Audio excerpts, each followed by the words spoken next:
জুবিন গাৰ্গ ইতিহাস হ'ল 1992 চনত যোৰহাটৰ এখন বিয়াঘৰত এজন দীঘল চুলি থকা আৰু দীঘল চোলা পিন্ধা ক্ষীণ ল'ৰা দেখিছিলোঁ।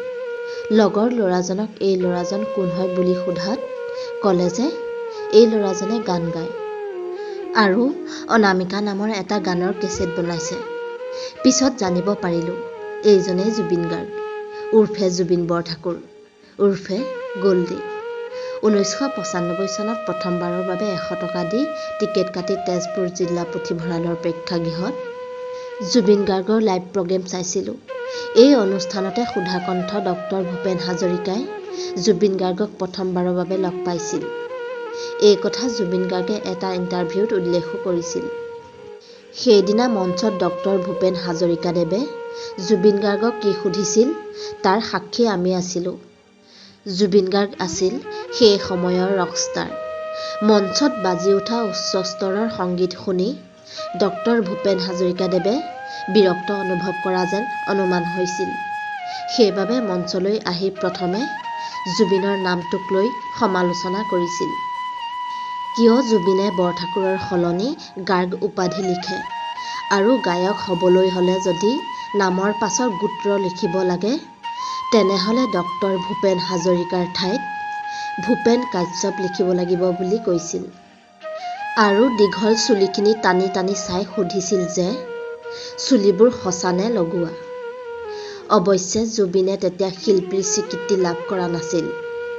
জুবিনৰ লাইভ প্ৰগ্ৰেম ইমানেই সুন্দৰ আছিল যে আমি 4 ঘণ্টা সময় নাচি নাচিয়েই পাৰ কৰিছিলোঁ। সেইবাৰ জিলা পুথিভঁৰালৰ বিস্তৰ ক্ষতি হোৱাৰ বাবে আগলৈ জুবিন গাৰ্গৰ অনুষ্ঠান পতাৰ অনুমতি নিদিয়াৰ সিদ্ধান্ত কৰ্তৃপক্ষই লৈছিল। সেই অনুষ্ঠানটোৰ পিছৰে পৰা মই জুবিনৰ অনুৰাগী হৈ পৰিলোঁ। মায়া কেছেটৰ গানকে আদি কৰি বিভিন্ন ধৰণৰ জুবিনৰ গান গোৱাৰ শৈলী, কণ্ঠত মই মনোমুগ্ধ হৈ পৰিছিলোঁ।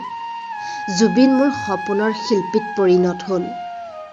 তাৰ পিছত 1997 চনত গুৱাহাটী বিশ্ববিদ্যালয়ৰ যুৱ মহোৎসৱৰ মূল সাংস্কৃতিক অনুষ্ঠানলৈ জুবিন গাৰ্গক গীত পৰিৱেশন কৰিবলৈ মতা হৈছিল। সাংস্কৃতিক সম্পাদকে 1 লাখ টকাত জুবিন গাৰ্গক অনুষ্ঠান কৰিবলৈ বন্দবস্ত কৰিছিল। জুবিনে তাৰ ৰঙা ৰঙৰ মাৰুতি কাৰখন লৈ আগবেলাতে বিশ্ববিদ্যালয়ত উপস্থিত হ'ল।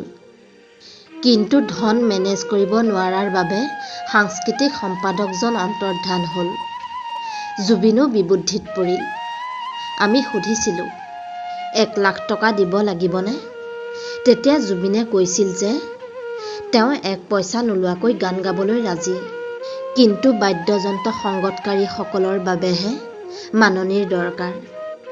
আৰু ক'লে হাৰমনিয়াম এটাত আৰু তবলা এযোৰৰ ব্যৱস্থা কৰি দিলে তেওঁ এনেই গীত গাই দিব। সেইদিনা উপলব্ধি কৰিলোঁ যে জুবিন এজন সঁচাই মহান শিল্পী। বহুতে সেই সময়ত কৈছিল যে জুবিনে ইকো বা হেভি মিউজিকতহে গান গাব পাৰে। কিন্তু জুবিনে সেইদিনা হাৰমনিয়াম বজাই গোৱা 4টা গীতে সকলোৰে হৃদয় চুই গ'ল।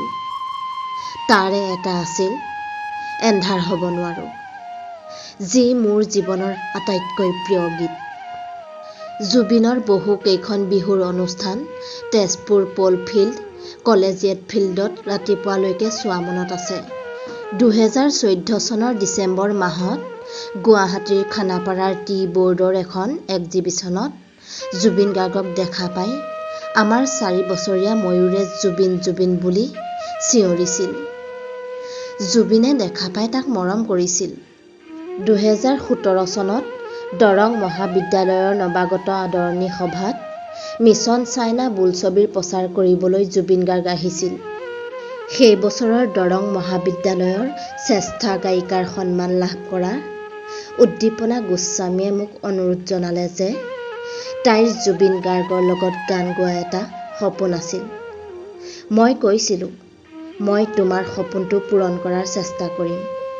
কিন্তু উদ্দীপনাক জুবিনৰ লগত অহা অভিনেত্ৰী কেইজনীয়ে ষ্টেজতে উঠিব নিদিলে আৰু কৈছিল যে তেওঁলোকৰ বাহিৰে আনে জুবিনৰ লগত গান গাব নোৱাৰিব। মই জুবিন গাৰ্গক সুধিছিলোঁ জুবিন, তোমাৰ লগত আমাৰ মহাবিদ্যালয়ৰ শ্ৰেষ্ঠ গায়িকা উদ্দীপনা গোস্বামীয়ে দিন জ্বলে ৰাতি জ্বলে গীতটো গাব বিচাৰে। তেতিয়া জুবিনে সুধিলে, তাই ক'ত আছে? মই ক'লোঁ, তাইক ষ্টেজত উঠিবলৈ দিয়া নাই। সময়ত জুবিন গাৰ্গে তাইক ষ্টেজলৈ মাতি আনি গানটো একেলগে গালে। জুবিনে মোৰ সেই সৰু অনুৰোধ ৰক্ষা কৰাৰ বাবে মই চিৰকৃতজ্ঞ। আজি জুবিন গাৰ্গ আমাৰ মাজত নাই, আৰু যদি 10 বছৰমান জীয়াই থাকিলে হয়, অসমৰ সাংস্কৃতিক আৰু বোলছবি জগতখনৰ বাবে আৰু বহু কিবা কিবি কৰি যাব পাৰিলে হয়। Justice for Zubeen Garg. ধন্যবাদ।